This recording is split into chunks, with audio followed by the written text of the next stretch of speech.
او الاونلاين او السوشيال ميديا هي البدايه اللي ممكن يكون اتنين بيتعرفوا، اتنين يعرفوا بعض، اتنين ناويين خير مع بعض، بس مش الاساس. يعني مش العادي والطبيعي ان اي اتنين على السوشيال ميديا يتجوزوا. تمام، دي نقطه مهمه جدا جدا جدا. النقطة اللي بعد كده علامات خطر. في علامات خطر كبيرة جدا بتقول لك انا اهو. السلام عليكم ورحمة الله وبركاته، ازيكم يا بنات، عاملين ايه؟ يا رب تكونوا بخير. النهارده الفيديو بتاعنا مهم جدا ومختلف جدا، وكتير بنات بتقع في الموضوع ده ولكن ما بتلاقيش اي وسيلة، اي حل، اي حاجة تفهمها عنها. ولكن انا النهارده جايه لك بالفيديو بتاعنا الخطوبة الاونلاين. لما بتعرفي على حد على السوشيال ميديا ايه المفروض اللي بيحصل بعد كده، وهل ده صح ولا غلط، وهل في عيوب ولا في مميزات، وهل في الاتنين ولا لا. النهارده جايلك بالفيديو بتاعنا حاجه كده في منتهى الجمال. حرفيا هجيب لك كده كل الخلاصه، واجيب لك كده الم لك الموضوع كله. لو انت تعرفتي على حد سوشيال ميديا او ان انت تعرفتي على حد اونلاين وعايز يجي يخطبك، ايه الاجراءات او ايه الخطوات اللي انت بتعمليها اول عشان تعرفي المميزات وعيوب ايه، وعشان تعرفي هل الموضوع ده هينفع ولا لا، وهل اصلا فعلا بينفع الموضوع ده ولا اي كلام وخلاص وبعتبر ان هو تضييع وقت وتسليه. فالنهارده انت لازم تدققي ودانك كده معايا وورقه وقلم وتكتبي كده معايا الحاجات اللي انا هقول لك عليها. فلو انت مهتمه بالفيديو كملي معايا الفيديو.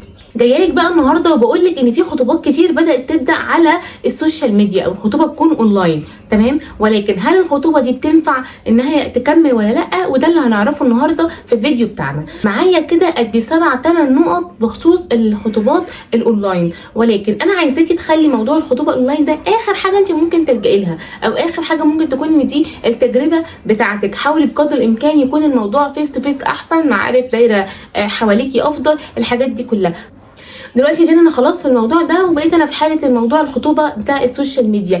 ايه اللي اعمله او ايه اللي اتصرفه؟ مبدئيا كده اول نقطه معانا وان انت تعرفي، او ان هي طبعا مثلا ميزه، ان انت بتعرفي الناس بشكل اوسع او بدايره اوسع، وعلى اساسه انت بتعرفي تترجمي ده. ولكن انت لو ما عندكيش خبره في الحياه، لو بنت كده مش متودكه وفاهمه وعارفه والحاجات دي كلها، هتندبي على وشك وهتتخدعي. ولكن دي انا عايزه اقول لك عليها، اللي هيعرف يفهمها وهيعرف يتعلمها الناس اللي هي يعني ليها خبرات كتير في الحياه، اتبهدلت في حياتها كتير، بقت تفهم في الناس اكتر.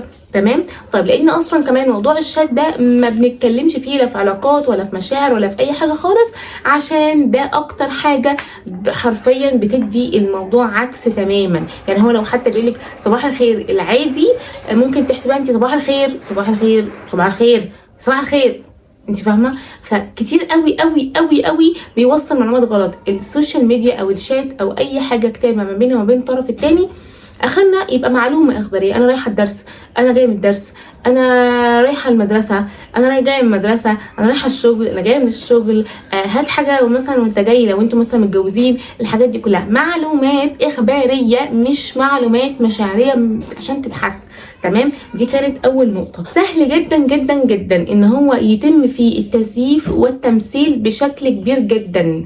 يعني انت لو في حد اتعرف عليك على السوشيال ميديا هيبقى عنده الفرصه الكامله والمتكامله انك انت حضرتك يضحك عليكي ويتمثل عليكي بكل سهوله، وهتصدقي لان الكلام الحلو مفيش احسن منه، وهتصدقي عشان انت مش شايفاه، مش حاساه، عينك مش شايفاه، مش حاسه باي مشاعر، فهو قال كده. تمام، دي كانت نقطة تانية، ودي كانت النقطة التانية في العيب، انها من العيوب. يعني النقطة اللي بعد كده في السوشيال ميديا انت بتعرفي ان ده تمام ولا لا. الجدية بتبان بسرعة، مش هيقعد يكلمك مثلا قد شهور كتير والحاجات دي كلها. ولو انتوا بتعرفوا مثلا على بعض شهر او 2، وده انا ما برجحوش، او لو هو ده الظروف اللي حتمية دلوقتي شهر او 2، حاولي بقدر الامكان تتعاملي من بعيد لبعيد الى ان هو يجي البيت. تمام، فحتة الجدية دي بتبان جدا، اللي هو خلاص انا عايزك يلا تمام بسرعة.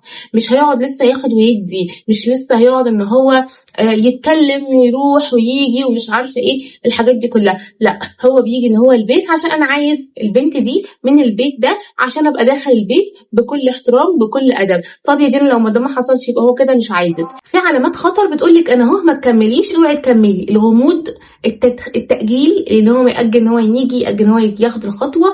ثالث حاجه ان هو ما يدخلش اهلك. معروفه جدا في كل البدايات وكل الحكايات ان هو اول واحد لما بيكون ناوي خير مع البنت دي اول حاجه بيدخلها يا اما اخوها يا اما اختها يا اما مامتها. التلاتة. ليه؟ هو ناوي خير فبيعرف جزء اساسي من البيت. طب لو مش ناوي خير، لا ما تعرفيش حد من عندك دلوقتي، لا تسكتي دلوقتي، ده مش عارفه يبقى هو مش قد المسؤوليه، مش ناوي خير. انت فاهماني؟ طيب دي 3 حاجات لازم تركزي فيهم قوي قوي. دي نقود خطر، دي حاجه بتقول لك لا اوعي تكملي. تمام؟ اعرف ازاي يا دينا ان العلاقه دي هتنجح، واعرف ازاي يا دينا العلاقه دي هتمشي عن طريق السوشيال ميديا او عن طريق اونلاين. انا عايزه اقول لك ان العلاقه دي بتنجح لما بتتحول على ارض الواقع بسرعه. هي دلوقتي في الخيال، هي دلوقتي ما بينكم وبين بعض مفيش حاجه ملموسه، مفيش حاجه قدام عينيكم كده ماديه، لا اول ما بتتحول على طول وبسرعه لحقيقه، حاجه بتثبت لك ان الموضوع ده لا ان شاء الله هينجح على الاقل في اول خطوه. تمام؟ طيب حاجات كتير قوي انا عايزه اقول لك عليها. الانترنت او الاونلاين او السوشيال ميديا هي البدايه اللي ممكن يكون 2 بيتعرفوا، 2 يعرفوا بعض، 2 ناويين خير مع بعض، بس مش الاساس. يعني مش العادي والطبيعي ان اي 2 على السوشيال ميديا يتجوزوا. دي نقطة مهمة جدا جدا لازم تكوني انتي عارفاها. تمام؟ بس كده حلوين. هو ده كان جزء.